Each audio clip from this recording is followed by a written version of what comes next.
Terraria is a game set in a mysterious world filled with weird and diverse characters and creatures such as lizards, tree people, fairies, fish pigs, fleshy monsters, and the most important one, the Lovecraftian fan favorite God Cthulhu. Until recently, the game didn't have too much story. Even now, the small tidbits of lore that exist don't have any real confirmed connections. But if you assume a lot of things and connect the dots as the game itself suggested, you will discover a pretty interesting lore with lots of conflicts, guardian monsters, behind the scenes scheming, world conquest, and many more. So first, let's start by explaining the place where the entire story is unfolding. The information we have about the universe and past events is not very well known. Only a few legends are passed down by the order of the guides to countless generations. We will discuss about the guide in a bit. It is said that the universe was created or at least influenced by the gods, very powerful individuals that we don't know anything about. The gods wanted to create balance between all living creatures so they could have a fair life. They achieved this by creating countless different planets. The special thing about these planets is that they were sentient beings with the sole purpose to maintain the balance on them in any sort of way, and often that was achieved through violence. The planets also have the ability to know all that is on it and can feel the thoughts of all living creatures who inhabit it. To maintain the balance between the creatures on these planets, multiple guardians and defense mechanisms were created.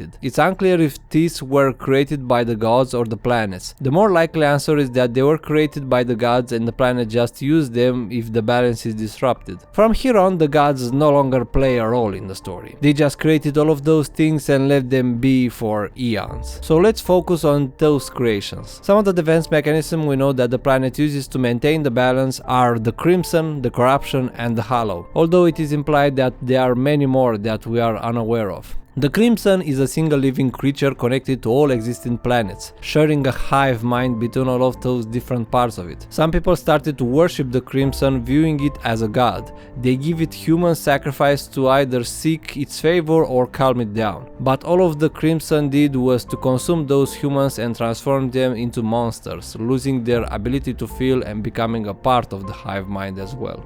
The Corruption is a planet disease found on every planet. Normally it is dormant, but the evil actions and thoughts of the inhabitants feeds the growth and spread of the Corruption. The Corruption only purpose is to destroy all life on the planet, so the inhabitants must be careful to not feed this disease. As you can see, these defense mechanisms do not care about the living creature and don't hold back if the balance is disrupted, even slightly being either good or evil. It is said that thousands of planets were consumed and absorbed by the Crimson, and possibly this is the case for the Corruption as well. But despite that, there are many planets and cultures that manage to live peacefully because of this. There is also the Hallow, but that appears only on a special occasion.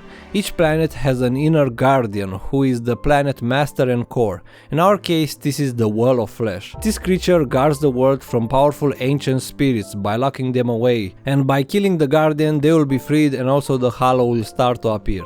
The Wall of Flesh can only be summoned by throwing a voodoo doll of the guide in the lava. The Wall of Flesh and the guide seems to be connected in some sort of way. The voodoo demon description says, high-ranking demons can possess a voodoo doll of the Chosen One, whose soul is linked to the world's guardian. So clearly the Chosen One is the guide, but this is weird because the guide is always a different person, is not just one guy. Every time he dies, another one takes his place. This might be linked to an event that is about to come, or the guides might have a great importance in the world, so by killing him the balance is highly disrupted and, well, the Wall of Flesh responds. A popular theory is that the guide is the Wall of Flesh. The guide knows a lot about the world and the Wall of Flesh is the core of it. But the problem is that this does not really connect with the description of the Chosen One. The guide is also invincible until you get the doll, where at that point he could be killed by you or any other creature. There is definitely something hidden here. Those two still remain one of the biggest mysteries in Terraria. Now back to the Hallow. The Hallow is different from Crimson and Corruption. When the Wall of Flesh is killed and the ancient spirits of light and dark are freed, the planet will try to find another guardian,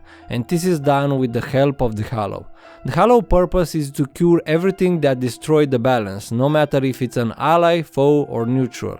As long as it will restore the balance, the Hallow will kill anything. Now that we explain how the world functions, we can shift to the main event of the story. In the blind spot of the universe exists a planet of unprecedented potential, which is the planet the game takes place. We don't know in what way this place is special, but we know that some individuals wanted this power, and this is the main antagonist, a creature called Cthulhu.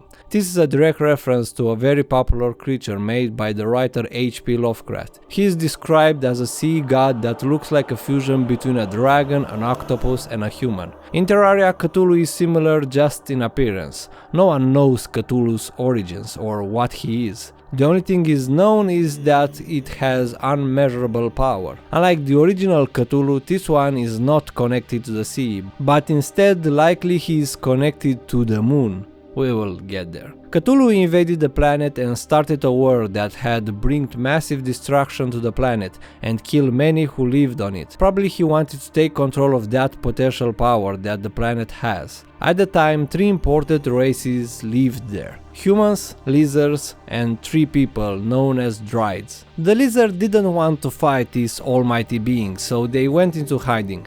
They are very advanced technologically, so they built an indestructible temple in the jungle using the power of the sun, the opposing power of the moon, and apparently Cthulhu, because this actually worked. The lizard built a guardian golem to protect them in case someone breaks in, and they also took the solar tablet, an item that has the power to cause an eclipse, probably used by Cthulhu's army to weaken the enemy or empower themselves. All the lizards locked themselves in the temple and gave the key to a living guardian plant called Plantera, that remained hidden in the jungle in fear of Cthulhu. So the lizards managed to avoid the war, but as you can guess, that was not a solution. So the other group had to fight against Cthulhu, and those were the Druids, the 3 people. The Druids had some connection to the planet, more than anyone else. After all, they have the ability to tell how much corruption is on it, and also have the tools to cleanse it. They were the last hope the planet had, so they united together in this war, but despite that, they were still unable to defeat Cthulhu.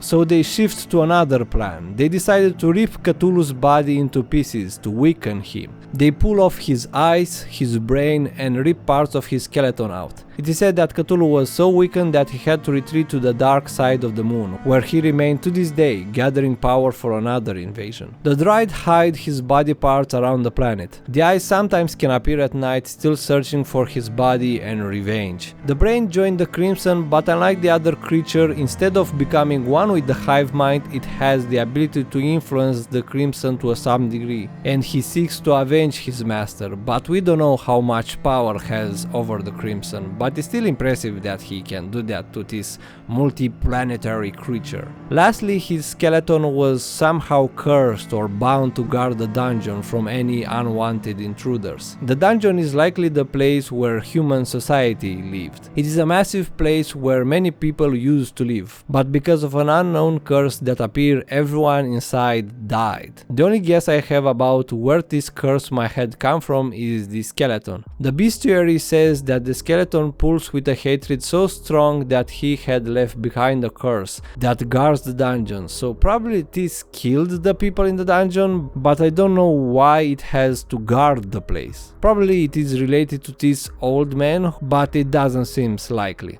All the Druids died as a result of this hard battle, except one, who is an NPC in the game. In one of her dialogues, she said that she is 500 years old, so this event happened somewhere around that time. We don't know what part humans played in this world. Maybe the guides did something that gained their title as the Chosen One, or maybe they just chill in the dungeon while the Druids did all the work.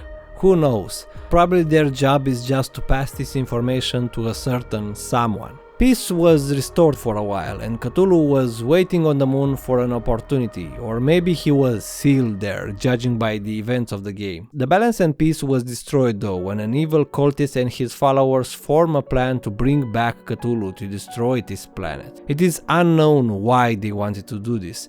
Maybe they hated this world, or they were just lunatics that chose to worship Cthulhu even if that brings them death. The cult acted their plans through behind-the-scenes scheming and manipulation. Their first step of the plan was to reunite Cthulhu with his missing body parts to regain his full power. But instead of gathering his original parts, they decide to make them. Maybe because they can make more powerful ones, or it is a pain in the ass to find the original. Or possibly some of the original parts were destroyed. So the cult kidnapped the mechanic and locked her into the dungeon. The cult managed to take over the dungeon and make the skeleton not hostile to them. They forced the mechanic to build a mechanical version of the missing parts of Cthulhu. The planet seems to sense that something is going on, so in response he summoned a champion, which is you, the player.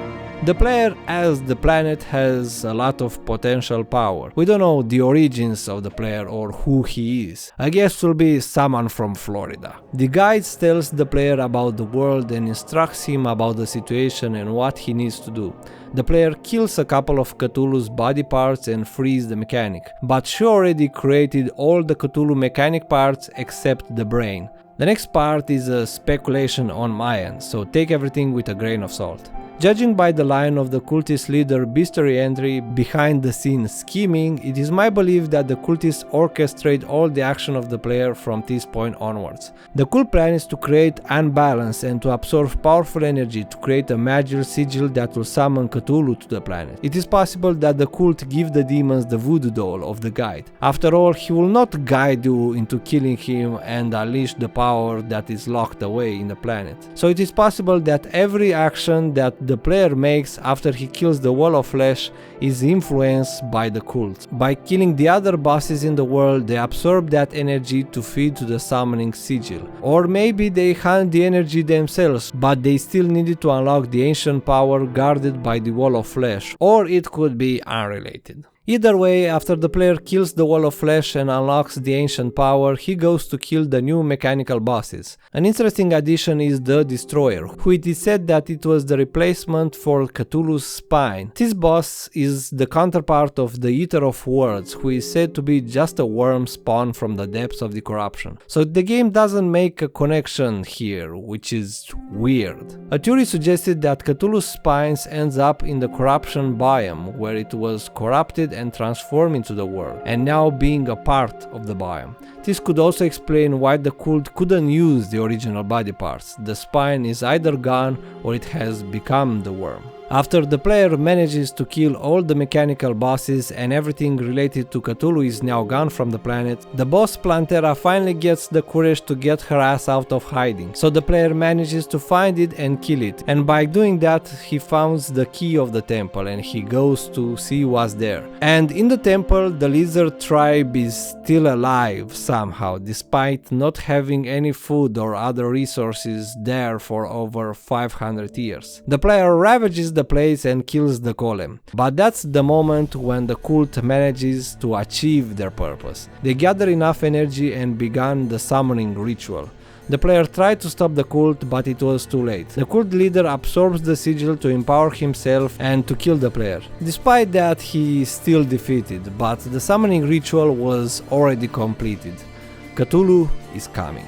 Well, not just yet. Firstly, 4 pillars are summoned that are said to be sigils that lock Cthulhu away. The pillars are quite weird. Who actually made these things? Was the Dryads? They look a bit plant-like, so it is possible they made them for further sealing Cthulhu. But the story says that Cthulhu fled to the moon, not that he was sealed there. And the pillars are described as being cosmic objects, not something from the planet. And why does the player need to kill the pillars? Seems like the exact opposite of what they wanted. Maybe it's because the pillars were summoned by the sigil, and now they kill everything around them, sending their minions as a defense mechanism so the seal will not be break. Or maybe the tyrant is a different individual, even though I highly doubt that. It is unclear, but the players has to destroy them and unleash the Moon Lord, who he has to face in battle. The game does not directly says the Moon Lord is Cthulhu, but it's pretty obvious. Cthulhu Cthulhu fled or was sealed on the moon, where he had become the Lord. The cultist wanted to summon Cthulhu and the Moon Lord arrives, and also his overall appearance. The Moon Lord has many missing parts with only his upper half body remaining. He summoned creatures like the True Eye of Cthulhu, and he also has a tentacle beard, which is the signature of Cthulhu. So it is pretty safe to assume that they are the same being. After a very hard and long battle, thanks to the power the player had acquired along the way to this very moment, he is able to single-handedly kill the Moon Lord and eliminate the threat of Cthulhu for good. The balance of the planet was finally restored and everything was peaceful once again. And as a result, the Dryad had become a tree, probably because she accomplished her goal and now she had become a part of the planet. And this brings us to the end. If you made it this far, thank you for watching. If you have any questions or corrections about what I said, feel free to tell me in the comments. The lore is not very tied together. A lot of assumptions had to be made, so there's a lot of room for errors. So if you have another interpretation of the story, I will gladly hear it. Subscribe for more lore video for popular games and animes, and I will see you in my next video.